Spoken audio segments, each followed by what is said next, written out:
It's Christmas Eve. Everyone is celebrating with their loved ones, except for one mysterious, lonely girl who is rushing towards something important to her as if her life depends on it. 3 months earlier, the same girl's working on her laptop in a restaurant. She is looking around the room for the next topic she will use for her work. She comes across a young couple. She begins writing down their conversation on a laptop while listening in on them. Her thoughts wander elsewhere, believing that the person she is watching is the sparkling Prince-type character, but to her surprise, she calls the same Prince shameless after only 2 minutes when he makes her date pay for the bills. In the following scene, she is observing yet another couple, but reality shatters her expectations of this man once more, and sadly, the same thing happens. We cut to her inner monologue, where we learn that, despite working on a love-based simulation game, she doesn't believe in love stories. She believes that finding your ideal prince is impossible in real life. While thinking about this, she is watching a wedding when she starts falling, clumsily, but a mysterious man catches her and saves her. She is immediately captivated by this man, and begins living inside her thoughts, believing that the man referred to her as my goddess. He leads her to the nearest bench, bows to her, and walks away, leaving her with the impression that it was all a dream. Shirano Riko is the heroine's name, and she is the designer and developer of a romance mobile game.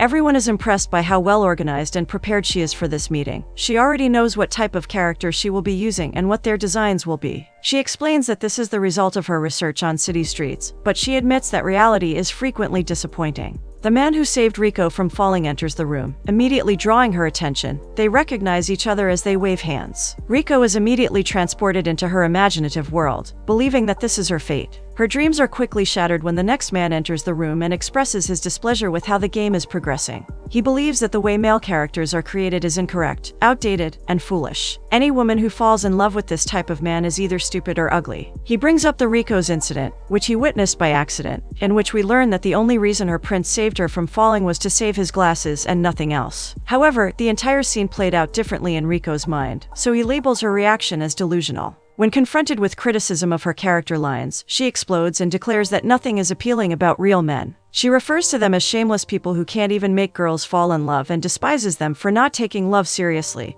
and viewing it as a game. The man is taken aback by everything and remains silent about his bravery because he is the company's president, which Riko has only recently discovered. Midorotani and Kirikawa are walking down a hallway after the briefing concludes. President Kirikawa objects to the game plan, calling it stupid and asking who devised it. He quickly receives an answer from Mamos, the girl who created it. He is taken aback by this unexpected response. Midorotani scolds Kirikawa for using harsh words like stupid. He doesn't respond to Midorotani about this incident, and immediately resumes his work, looking at some paperwork and saying that it's not half bad. Riko overhears the president giving an interview. At one point, the interviewer mentions that President Kirikawa is planning to create a mobile romance game. He claims that after investing in assisting women in all situations, he would be pleased if this game helped women perform better at school, work, household chores, and so on, shamelessly stealing Riko's words and making her angry. Midorotani approaches Riko and requests that she accompany him. Because she has a habit of living in a fantasy world, she immediately begins creating imaginary portraits of Midorotani in her head. She exaggerates everything he does, beginning with his appearance and simple conversations with his coworkers, and simply states that he is far too perfect. He apologizes to Riko for Kirikawa's cold demeanor, but Riko dismisses him because the president immediately approved the game plans following the incident.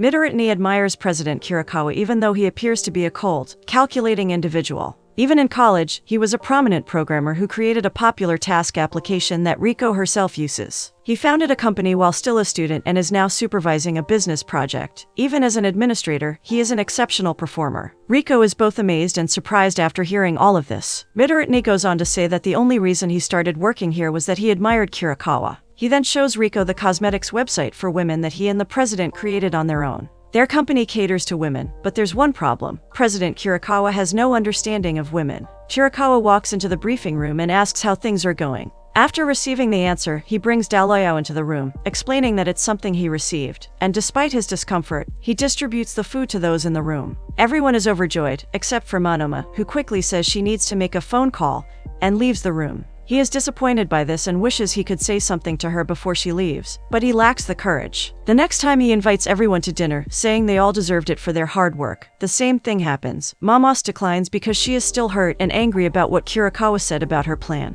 Kirikawa tries to give her some cakes yet again, but as soon as he enters the room, Mamos leaves. After the third failed attempt to make amends with Mamos, Riko approaches the president as he opens the cake box. She jokes that he must like her. Kirikawa immediately jumps out of his chair, perplexed by this statement, and claims that she is 10 years his junior and that it is impossible. Riko continues to tease him, but he concludes the conversation by saying that this is unimportant to her. She agrees and departs, teasing him once more with her new character name, which is based on Kirikawa. Kirikawa is alone in the office after a long and exhausting workday, finishing his work after everyone else has gone home. On a whim, he decides to download Rika's already published romance game. He starts playing the game, and after a few lines of text, he says it's stupid. But after a few minutes, he gets an idea from the game on how to apologize to Mamos. Suddenly, a chocolate-filled remote-controlled car loaded with chocolate and a letter approached Mose's desk. She is taken aback and takes the chocolate and letter from the car. She chases after the car and discovers President Kirikawa hiding around the corner. When he sees her, he quickly stands up and awkwardly apologizes to her, saying he didn't mean to make fun of women and that he acted shamelessly. The man, who is a prodigy and president of the company, bows to her. Mamos cannot believe what is happening, but she laughs, accepts the apology and chocolate, and leaves with a cheerful smile on her face, leaving the president delighted and perplexed. When Riko is walking down the street, she notices President Kirikawa's car parked in front of her. He approaches her and asks her to give him a loving lecture. She is taken aback. They walk to a quiet location to continue their discussion. Kirikawa is making rapid progress. Riko is unable to catch up with him, but he pays no attention to this. They enter a cafe, which Kirikawa visits after work hours when he has to work for more than an hour, and does not want to be seen by his colleagues. Kirikawa went there with a woman, which surprised the cafe owner. He requests coffee from him. The owner suggests to Kurosawa that he invite Rika out for drinks as well, and he asks her what she wants. She orders coffee for herself, as well as extra marshmallows and syrups, but Kurosawa tells her tactlessly, and without hesitation, that she will become obese if she continues in this manner. Riko goes to get her coffee and meets with President Kirikawa. He begins the conversation by stating that he believes she is an expert on love, even though she hasn't had a boyfriend in years. He claims to have played several love games, but he still doesn't understand them. He goes on for a long time explaining why he wants to learn about love until he is interrupted by Riko, who asks if it's for company or Mamos. He becomes nervous and stutters but insists that it is for the benefit of the company. Riko describes the situation as grave. He denies that he is unpopular with women, which she claims. She also says that he must be constantly dumped by his partners. He turns his head in denial but says nothing, and she seizes the silence and continues explaining why that is happening. She talks about their last encounter and the inconsiderate, rude, and egocentric behavior he exhibited by only paying attention to himself and himself alone. Because he still thinks romance games are silly, he won't be able to understand romance games or improve his relationship with Mamos at all. When she asks why he likes Mamos, he recalls an incident from 3 years ago. He was alone, eating his food and scrolling on his phone as his food came apart. Soon after, he heard laughter, and when he went to find out who was laughing, he discovered Mimosa and her enchanting beauty. Her external beauty was followed by her generosity as she handed Kirikawa some of her food, which reminded him of his mother's cooking, and he loved her for 3 years. After telling Riko this story, he fully erupts and declares his undying love for her. She instantly diffuses the issue by informing him that he is overthinking. Yet, because Riko believes he is hopeless, he apologizes for mocking love games and being arrogant the other day. She is taken aback by this and decides to educate him on what makes women's hearts skip a beat. She begins putting down Mamos's and Kirikawa's information on her laptop, and considers how she might be able to make them love one another, but she is short on knowledge, so she conducts her regular research on their characters. She devises a method to imbue Kirikawa with her own gaming character identities and have him act as though he is in the game. He begins with Prince type, then carries Mamos's boxes instead of her, and then gives her a head pat that seems more like a guy giving an awkward head pat to an animal. Mamos, on the other hand, has no idea what is going on and is left with a lot of questions following that experience. Following that, he experiments with the overbearing alpha and pampered kid identities, leaving Mamos further perplexed. As it turns out, rather than falling in love with him, Mamos believes he is unstable and shares her concerns with Riko, who swiftly calms her down, claiming that this must be due to his work. Kirikawa is concerned by this revelation, but Riko reassures him that she still has an ace up her sleeve in this case. She believes that situations are just as essential as a person's features. Riko mentions a few of them but is swiftly interrupted by Kirikawa's pessimism, who claims that these events are stereotypical and never occur in real life. She starts clarifying her point, but Kirikawa still doesn't get it, so she departs, enraged. He pursues Riko to stop her, but he still doesn't understand why she is so enraged. For Kirikawa's sake, they pull all-nighters in an internet cafe, watching multiple romantic flicks. Kirikawa is only listening while Riko explains the key portions of the movies, but he is bored, he doesn't pay attention to the movies at all, and after a while, he falls asleep and is awakened by Riko. They're strolling down the street after a movie night. They both agree that they haven't had this much fun in a long time and laugh about it. Kirikawa then offers her breakfast, which she respectfully declines. Kirikawa is overjoyed to have made his first female friend with whom he can share anything. They each say their goodbyes, grin at one another, and part ways. Riko repeats the phrase "we are friends." Her mind wanders elsewhere, and she smiles at the thought. Kirikawa arrives at the cafe wearing a face mask while Riko is checking her phone messages. She wonders what happened, and he says that he wanted to replicate the scene from the game with Mamas, but due to circumstances, he fell into the fountain and developed a cold.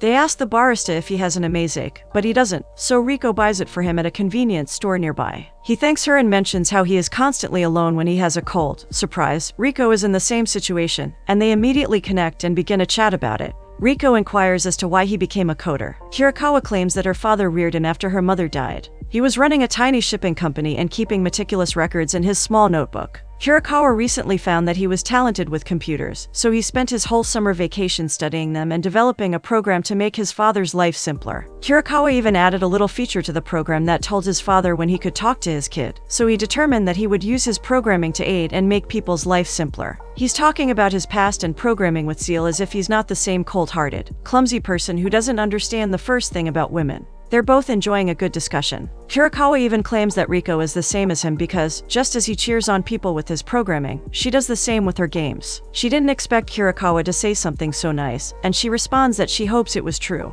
The email Riko received interrupts the conversation.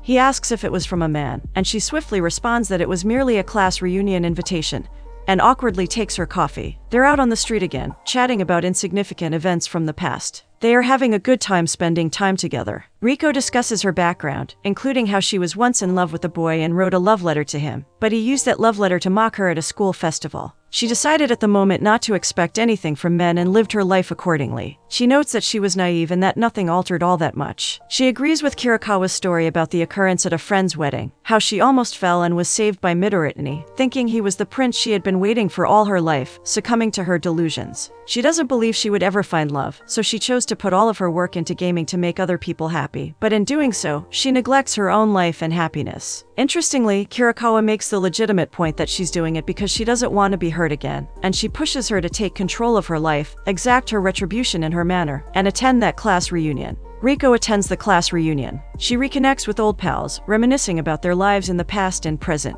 Heisukawa, the boy who teased her about the love letter, approaches her soon after. Now, to no one's surprise, they began rapping about her love letter again, mocking her. She appears to want to give up, go home, and cry her heart out, but recalling Kirikawa's words, she gathers her strength, walks to the platform, grabs the microphone, and mocks the lads. This fact has taken everyone by surprise. She exits the stage and prepares to leave when Heisukawa asks if she is single or not, and before she can respond, an arm wraps around her shoulder. She can't believe her eyes when she realizes it's Kirikawa. They attempt to flee, but Heisukawa stops them by grasping Riko's arm. Kirikawa, in response, grabs his hand fiercely and threatens him not to touch her. They sit in a park and drink beer, but Riko is still upset about the incident. Kirikawa is thoughtful and tells her about his own love letter experience from middle school. He manages to cheer her up, and they begin discussing his love letter. They are getting closer and closer to each other with each encounter as if they are falling in love. Riko expresses her gratitude and is on the verge of tears when Kirikawa calms her down by telling her that someone will get her feelings one day,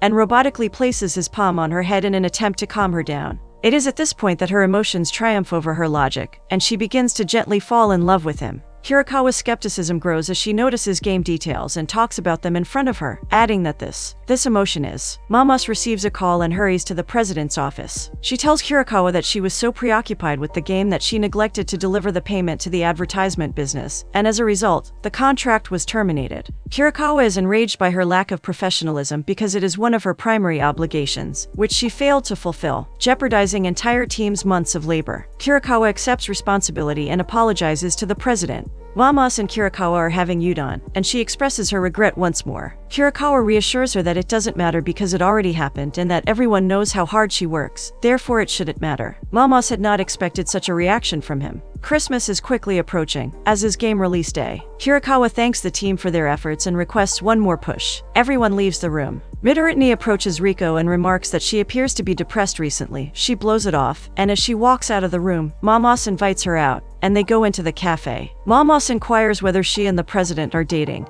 and she responds that every time they are together, he appears calm, but Riko responds that he asks her questions about the game, and she answers, and that's all there is to it. Mamos is relieved because she fell in love with the resident, who appeared to be an imposing, cold person on the surface, but turned out to be a nice and compassionate person. Riko and Kirikawa meet in front of the store. Kirikawa says he'll think about his proposal for a while. He believes he is being considerate to Mamos because she made a significant mistake at work. He does not want to take advantage of this opportunity, but Riko considers him a coward and advises that they begin looking for Christmas gifts for Mamos. They visit a jewelry store and soon locate a necklace that will fit Mamos. Riko walks around and looks at the ring with sad eyes as Kirikawa prepares the gift at the cashier, as though she wants someone to gift her something as well. Kirikawa notices her and remarks that a ring is a common gift for ladies. She responds that it is typical of what women desire. He recommends that he buy a gift for her as well as a thank you for her assistance, but she refuses and furiously states that she would buy something herself if she so desires. Kirikawa and Mamos cross paths in front of a theme park. Kirikawa requests that she address him by his given name.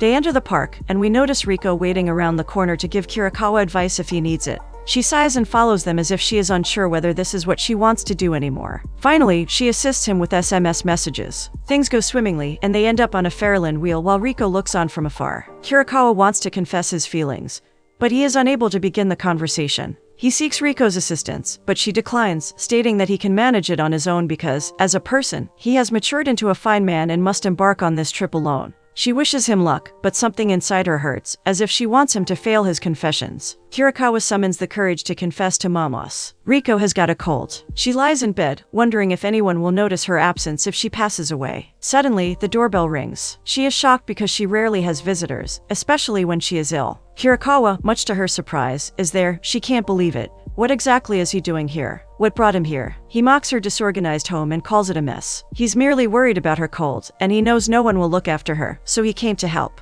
Riko becomes upset with him, claiming that he shouldn't be caring for her when he has a girlfriend. But Kirikawa claims it's alright because she won't mind at all. Her response irritates Rick even more, and she claims he did the same thing when he suggested buying a gift for her as well. Riko's feelings for her improve as a result of the cold, and she lashes out at him, declaring that she is cutting all relations with him. Knave Kirikawa is perplexed as to why she is acting this way and claims that it is because he now has a girlfriend. He recommends that he and Mamos assist her to find a boyfriend, confirming his immaturity once more. Ultimately, she can't take all of her hidden sentiments, love, and pain any longer, and she reveals that she can't look at the two of them because she loves him. She suppresses her tears and orders him to leave the room. She found some calm when he went, which allowed her to finally break down and cry. Riko is reading a book in a cafe when Midoriya approaches her. She is reading Cyrano de Bergerac and inquires if he is aware of it. The main character in the book is based on Riko's life. He is required to compose a love letter for his closest buddy, and they both have feelings for the same person. Writing words of love for someone else has become my life, and I'm content with it, she says in her book. In one statement, this quote summarizes Riko's entire existence. She asks if that genuinely made the character happy because he cherished his feelings of love for himself, but Midoriya rejects it, saying that if you hide your true feelings, you would never be able to find happiness again.